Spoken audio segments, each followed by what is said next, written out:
ayaan la Cabdulaahi aadan wuxuu ka mid yahay xulka gobolka Liibaan oo markaasi ugu ciyaari jiray kooxaha kubadda cagta ee markaasi deegaanka wuxuu u saftay xulka gobolka Liibaan marar kala duwan ilaa ciyaartii u dambeysay wareegii xiisaha badnaa ee gobolka Liibaan ay ciyaariyeen wuxuu u ciyaariyay nambarka 10aad laantii may dhaqaaqi jirin xulkani wuxuu maanta noqday sariiryaal hay'adda la dhacyan hooyo Foos Xuseen oo magaaladani Dowlacad ku sugan waxaan ku booqanay gurigooda markii aanu ogaanay xog ah in uu noqday wiil xanuun daashaday haddaba bulshada deegaanka ku dhaqan waxay hooyo Foos Xuseen ka codsatay in ay markaasi xanuunkan aan la garanayn ay la wadaagto culays badan oo saaran darteed waxaan weydiinay bal dareenkooda ayaan la xanuun fara badan buu soo maray ilaa muddo 7 bilood buu xanuunsan yahay quraan saar iyo jin saar iyo nooc walba waan u saarnay aqbalka ilaahay wuu la jiraa waxba maxaan ku raacay uma waabayn hadda sidaan buu u yaalaa wax ma cunayo dawo ma laha dhiig laan buu u yaalaa wax hadda maxaan ku raahday aniga ciyaalkaas ama ogeey aabana ma qabo dawladda deegaanka iyo maxaan ku raahday dhalinyarada waxaan ka codsanayaa in hadii isbitaal leeyahay haduu quraan leeyahay leegala qoosiyo oo leegala gacan qabto dhalinyarada xulka gobolka Liibaan buu kamid ahaa dhalinyaradan baa dhowr jeer ay imaaday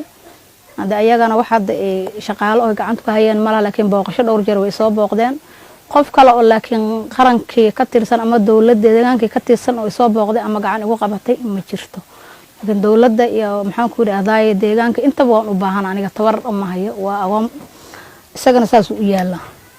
goorma ayaa xanuunkan ku soo booday ilaa muddo 7 bilood buu hayaa soo furti buu saa u soo dhacay ayaan la xulka qaranka lambarka 10aad ugu dheeli jiray aduuna asaga ka dhax maqonin ma ay u aadi jirin Liibaan ay bixi jireen inay igu soo noqdaan oo ayaan la dhahan ma ogeeyba ina bixin jirin inta hadda ka hor asagoo naag aroos ku ahaan ayaantii uu Cabdulaahi Jiis joogan ila wiilka waa aroos oo ma jirto yiri uu baxaya maama baxan la sidii baa lagu kaxaystay oo kaxaysteen qarankiisu aadana raali baan ka ahaa ciyaartii u dambeysay wareegii kale loo ciyaaray waa ku jiray rag kuma jirin meel ku dambeysay marka farinta u dambeysay bulshada caalamka iyo muslimiinta caalamka in dhageysanaya aad u gudbinaysan maxay tahay iyo dhamaan dawladda deegaanka madaxweyne ahaa inta ka hooseysa ahaa dhalinyarada ahaa waxaan ka codsanayaa ninkaasi 26 sano jira halkaas uu iska yaala in layla booqdo in layla daaweeyo in layla ogaado ayaan ka codsanayaa ayaan leh asxaabtiisii mid kamid oo markaas nala wadaagay xanuunkiisan ayaa isna bal ka waramaya ayaan leh waxa uu ku xasuusto iyo taariikhdiisii aad ugu xumahay xanuunka walaalkay ayaan leh oo dhalinyaradu u taqaano ayaan la hoobalo laakiin jigjiga iyo xaga iniista bay ugu yaqaanaan isagoo waliba